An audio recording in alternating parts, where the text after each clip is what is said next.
and thanks for joining us for another episode of Mid-American Gardener. I'm your host, Tanisha Spain, and joining me in the studio today are two of our panelists who are here to answer all of your gardening questions. We'll have them quickly introduce themselves before we jump in. So, Kay, we'll start with you. Hi, I'm Kay Carnes. I'm a master gardener, and my specialty is herbs and plants. Okay, all right, Shane. I'm Shane Coulter. I'm one of the owners at Country Arborist Nursery in Urbana, Illinois, and I have worked with growing plants and planting plants and maintaining plants for 28 to 30 years, actually kind of almost my whole life. I've been on the show for over 20 years, so I can answer pretty much if it's green, I can at least participate in it. Every time you say that, it reminds me we have to find those clips from the 90s. I know, and in their videotapes, and we have to. Once I go down that rabbit hole of old videotapes, it's going to be a while. But, yeah, I was just talking to Kai Zetterani, who's been on the show for decades as well, and we were just reminiscing about all the fun times we had here. All the times, the good times. Yeah, it's been a lot of fun. Yes. I started in 95. Yep. 95. Yeah. Wow, Yeah. we've got two long runners on this one. Kaiser and I went Too out with a oldie, but camera. good. That's when we used to take a camera out and record shows like This Old Home, and we would talk about the projects, and we'd be like, Kaiser, I feel like this would be a great spot for landscaping. You know, it was just so hokey, but so much fun. And we were so young. Tapes. We looked incredible. And then there's that. Knew right? everything. Yeah, exactly. You look back at 25-year-old video and think, hair and a wow. fresh smile. Yeah, that was the good old days. All right. Well, on to the show. Like I said, we've got lots to cover today. The first thing I want to do is I put out on Facebook if anyone had any questions that they wanted to send in, and we got a plant ID picture. So I showed you both this photo, and we'll put it up here on the screen. But what do you think this plant is that this person has in their yard? Yeah, that was definitely euphorbia, and it's a perennial here in Illinois. And there's a lot of great cultivars of euphorbia out there. There's just a general green, but there's some variegated varieties with white around the outside and yellow around the outside. Great grower, super hardy, very easy to maintain. They all pretty much get a yellow flower. It's one of my dad's favorite flowers. He's always talking about how much he loves euphorbia. And I think it's a beautiful plant. It's not something that I think if you walk by, you go, oh, what an amazing flower. But it is one of those plants that's always there. It's got great variegated foliage, so when it's not in bloom, it looks good. And I'm a big variegated foliage, or at least a good foliage person, because flowers come and go, but the foliage is there all the time. So I like things that have nice foliage. And I always remind people during the winter or the colder months, that season's just as long as spring. So when you're planting, look for those things with nice foliage, or foliage that hangs on a little longer during the colder periods, so that you can get it going into November, December, early January.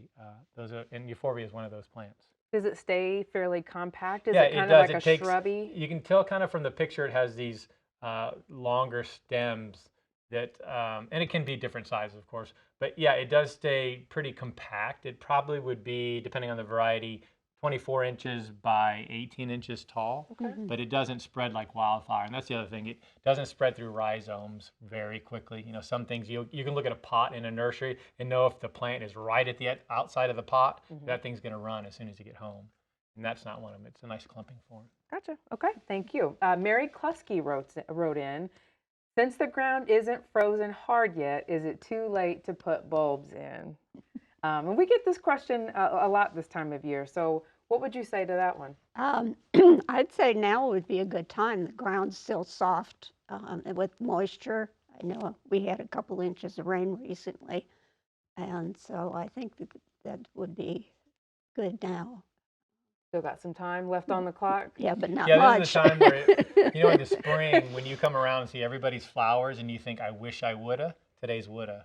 Today's woulda. Yeah, today's I wish I woulda, and you should right now. It's a great time. It's never going to be perfect, and this is as good as it gets. So yeah, take advantage of the weather we're having around the Midwest and get some things done. I can't remember which panelist, but someone said they were so desperate to have tulips that they were outside chipping at it in January, just hoping that a few of them would come up. So don't put yourself in that position. Yeah, we know in the nursery industry that you're not going to do that a lot of times. So we plant them into pots and sell them for $5 or $6 per bulb already grown. So you can just plant that in the ground. So instead of spending like 60 cents, you're going to spend $6 because you didn't want to get out when it was 58 degrees. See, So, if that doesn't motivate yeah, you, if it, financially it can motivate you as well. exactly, like that. Okay, all right, Shane, you've got a couple of show and tell items, whichever one you want to start Yeah, so I brought in this weird thing. This is a battery, and batteries obviously pretty much run the world right now, whether it's cars, in your home, but it's really changing landscaping. So you're seeing now lawnmowers that have battery packs, and they do a great job. I was really skeptical that we weren't quite there yet. Obviously, cars run fine, but this was a kind that my wife actually was so tired of at the end of the year taking out the gas or putting in stabilizer or leaky oil or smelling like gas when she's filling it up to go. And same with myself. It's just a messy process. A battery one is perfect. You literally charge this, throw it in.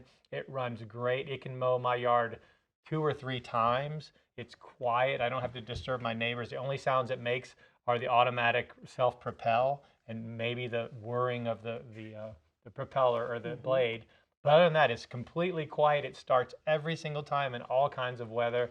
And you're seeing that in the blowers, in your weed eaters. Now, these are a little big for the weed eaters. I think it'd be hard for people to carry, but you really need something of this size in your lawnmower. You're seeing some lawnmowers. My mom bought one that I thought I recommended the right one, but she got the wrong one, or I recommended the wrong one.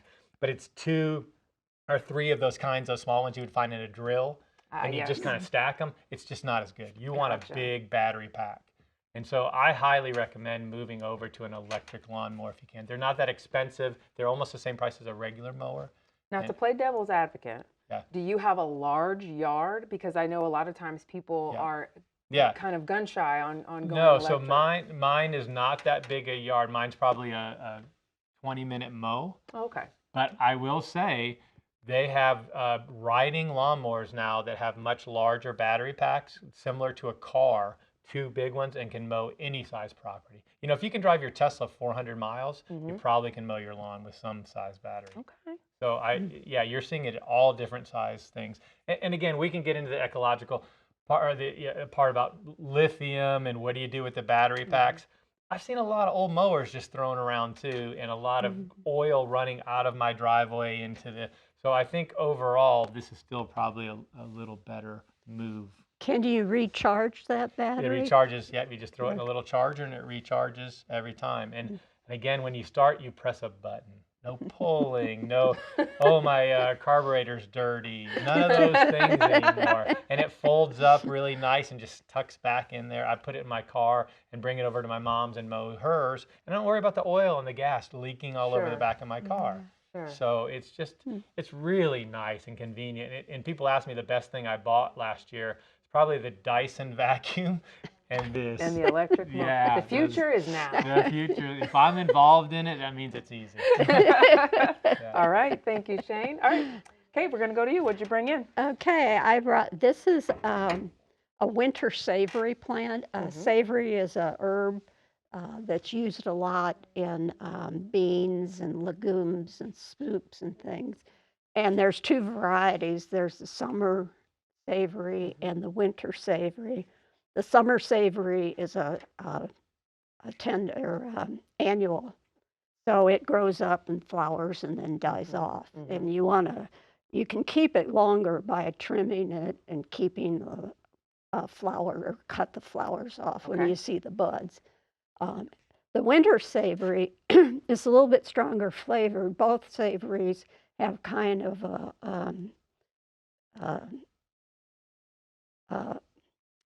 little flavor like a peppery. Oh, okay. It's got some spice to it. Yeah, like a peppery thyme flavor. Okay. This is a little stronger, but this is a tender perennial. So, it'll keep going in a pot, but if you leave it outside, it's going to die here. In other zones, warmer zones, it would overwinter. So now, when you're cooking with this, do you cook with just the leaves, or do you use the whole thing? Would you just cut a sprig off and throw it in generally, the pot? you'd use the leaves. These are the new stems coming out, and they're soft enough. You could probably use them as well in cooking, and they use it a lot in soups and stews and It's an unusual flavor, but I like it a lot. Okay, all right. Then you're going to tell us more about that in just a Mhm. little bit. Okay, Shane, we're back to you. Yeah, we have something a little more flavorful than the battery. Maybe you've been to the farmer's market or somebody's given you a gift of creamed honey and you think, well, I should make some of that. And it's not difficult, but it's a little bit more difficult than you think. When it comes to creamed honey, you have to take a seed source, meaning crystallized honey, to become the base to set the example for the rest of the honey. Because the honey that you add will only become the same size as the crystal that it is added to. So if I add it to this and I add more honey and whip it together, it all becomes this size. Mhm. If I take this and I grind it down to super fine crystals, I can then add new fresh honey to it and mix it up and it becomes the fine. And that's what makes it creamed. So when people say you can't just take normal honey, that's because it needs to have some crystallization. But if you just take normal crystallized honey, which we all have because it normally crystallizes, you need to get it to the level of creaminess that you want. So I'll take this, put it in there and just grind it down for 10 or 15 minutes, get it really fine, and then put in new honey and whip it together. And then I can make it whatever, keep it like that or make it whatever flavor I want. So that's how you make creamed honey. And this is okay. If your honey doesn't do this, you either have Tupelo honey or you have honey that was in the stores that's been cooked. When honey is cooked to 140 degrees, it no longer crystallizes. And the stuff and that also takes all the good stuff out of it. So all those natural things that the bees brought back, once you cook it to that level, it really eliminates all that. So when you hear about raw honey, it means it's not cooked. Almost every honey you find in the stores is cooked. And the reason is they don't want it to do this. Can you see this sitting in Schnucks? That's not the best seller. So they're going to go ahead and cook it so it never does that, so it always sells well. But you've lost all the goodness. So deal with this, and you can just heat this. I wouldn't put this in the microwave because of the plastic, but you can always just put this in some warm water and stir it, and it's good to go. Honey doesn't go bad. We've said this on the show several times. There's honey that's 1,000 years old that we still use and is good. So if you get this, make it creamed honey. If you get this and want regular honey, warm it back up. But this is okay and this is fine, and actually great things can come of it. Now, I've had that before. Why do we cream the honey? It just makes it easier to spread? It's a little less messy too, because it's almost like like a light Nutella, and they do have chocolate. The chocolate version of cream is about as good as it gets. Oh, wow. But it spreads on a bagel perfectly, on toast and bread. Creamed is a great way to go. And also you can add more flavors where other honey and water don't go together very well. So you can't, when I gave you blackberry the other day, it's natural flavor. There was no blackberry added to it. You have to add dried fruit or dried things to honey. Otherwise the honey in it can go bad.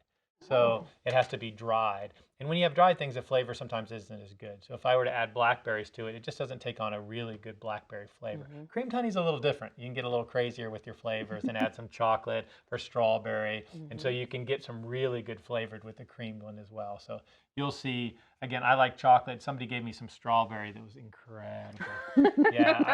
I'm not supposed to eat too much bread, but you give me creamed honey, I'm eating all the bread. Yeah, I toast everything up. The good stuff, right? I'll take a hot dog bun and toast it and throw some cream whatever honey on you it. can get, right? Yeah, anything to deliver, just a delivering source. Yeah, that's delicious. Awesome. Okay, Kay, we're back to you. Well, I'd like to say a few words about keeping plants in pots over the winter. Sure. I'm an expert at killing them. And Everybody's so good I at know something. what I'm talking about. Knowing what not to do gets you the same end. And what not to do is to overwater them. And I prefer these clay pots because they breathe a little bit and they have a pretty good sized hole in the bottom. And so, you can just feel the top that it's a little bit dry, but further down it's wet, and that's where you get into trouble because it's dry. So you think, oh boy, it needs more water, and you keep watering it, and then the roots rot after a while. So I just stick my finger in the top, and then this is the other thing about the clay pots, you can stick it in the bottom, and because that's what happens a lot. The top will be dry, but the bottom's wet. so you can kind of tell whether it needs to be watered or not. And of course, sunshine, you need to try to get in the sunny window That's where a you tough can one this get. time of year. It is, Finding good and we light. don't have good south-facing windows. Yeah. These are all on an east window, so it kind of gets sun only about half the day, Mm-hmm. but they seem to be doing well. I've got several plants in that, it's on in the east window. They're just kind of limping along. They're Yeah, making it. they They're are. making And it. one of them that I notoriously kill every year, but haven't yet this year, is rosemary. Rosemary is Ah. really finicky. So far so good. It's hanging in there. And there's something to say about all the drafts near the door, drafts near Mhm, the windows, or Yeah. letting the plants actually, the leaves touch the windows.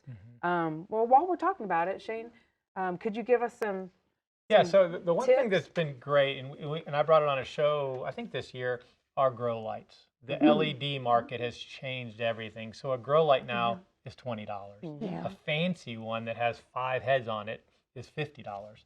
There's no reason to not grow plants. I have a Carolina Reaper one for my honey that I use for the peppers. I just took off 50 peppers yesterday. Oh, And it's growing in my basement with no light. I just use the LED and I run it about 10 or 12 hours. yeah. And that's the only light it gets. But it's made for that. It is better than any light I'm going to get in my house. Mhm. Yeah. So there are little strips that are quite ornate and beautiful and you don't even know they're LED. So you can put something like this that maybe is not getting the right light, but put it wherever you want and it looks just like a normal desk lamp. Mhm. It doesn't look like a big grow lamp. It looks like a normal desk lamp and nobody would know that that's actually helping the plant.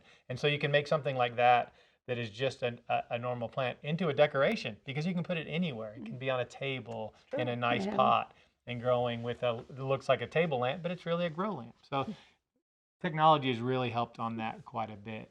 And yeah, people don't think about when they're building houses or buying houses that a south-facing house is warm during the winter Mhm. and you can grow more plants. And we always, as plant lovers, loved south-facing. Yeah. Yes. And so we don't think about when I built my house, I made sure that I had a whole house that was south facing versus taking it on the other side of the house. That makes a big difference. It Yeah, does. it It does. does. It Going does. in with Yeah. that and saying, Yeah. okay. But now that we have these grow lights, I have like the guest room in my house is now a plant room. Like there's no guest staying in there because there's no room. It's just got these spider lamps.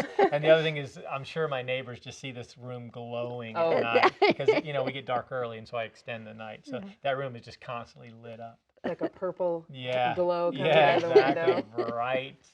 Even when we're gone, like even when I'm gone, that room's still lighting up. So yeah, so there's really no excuses at this point. There's no financial excuse not to grow because you can buy your way into really good conditions for your plants. Watering though, that's the hardest part. It At the is. nursery, we killed, I'm not exaggerating, 10 times more plant from overwatering than underwatering. It takes a long time to kill a plant from underwatering. But you can kill it overwatering very quickly. In no you time. can rot up the Mhm. roots. Yeah. That was the big joke during the pandemic. We were all just watering plants Yep. every day because you just had nothing else to do. Yeah. And so a lot of plants died in that time because the office plants died for a different reason. And then the home plants, Yeah. they were drowned.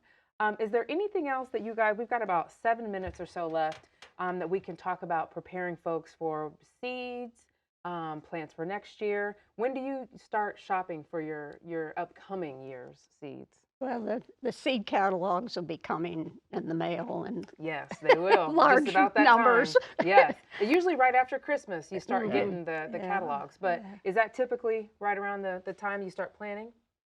I usually transition. Like right now, I'm still kind of looking at my yard on these days that we're having Mm-hmm. because there's still things to do. So, for instance, on certain hydrangeas, that's our most often asked question is when to trim and what to trim. You can shape almost anything other than plants that are setting up buds, and you can see the buds when they're coming out for next year. Some of your dogwood, some of your rhododendrons, the buds are set. You want to leave those alone. But other things like shrubs like lilacs, you can shape them. Roses, that's another one. You may not want to take them down hard, but if you have this big scraggly rose in your front yard, use a day like today while you've already got the bag of leaves, trim that down a little bit, shape it so it's a little prettier. Like we talked about earlier, we have 5 months probably ahead of us of winter that I've got to stare at that. Every time I pull in the driveway and I see that ratty rose sitting there, now's the time I can shape it a little bit. So when I get the snow is a nice little dome over the plant and not just this crazy plant all over the place. So it's a really good time to take advantage and clean your yard up a little bit. If you're going to go out and rake leaves anyway, go ahead and add a couple, things to the bag. I think you can put that all in the same bag. Now, do you rake your leaves? That is funny that you asked, because that was the chore that I was given as I left the door. Today seems like a great day. In my yard, I rake my leaves. In my beds, not too much. I usually just leave them. Anything to help give a blanket to the plants, I leave it in there. But the yard I do, because I also have a little pond. That's the other thing, is I have a little pond in my backyard. That the leaves all find it, right? Gotcha. That's where it catches it. That makes sense. And when it's a little wet like now, it's good to break leaves. If you're using a blower and you have the big fancy system, it's not as good. But if you have a hand rake, they collect very nicely. And that's what you'll be doing today, huh? That's gonna be my chore of the day. But yeah, it's a good time to get everything cleaned up, because as we say, all the times we look out the window all winter, we think of the things that we wanted to do. And so you have to take advantage of that while you can.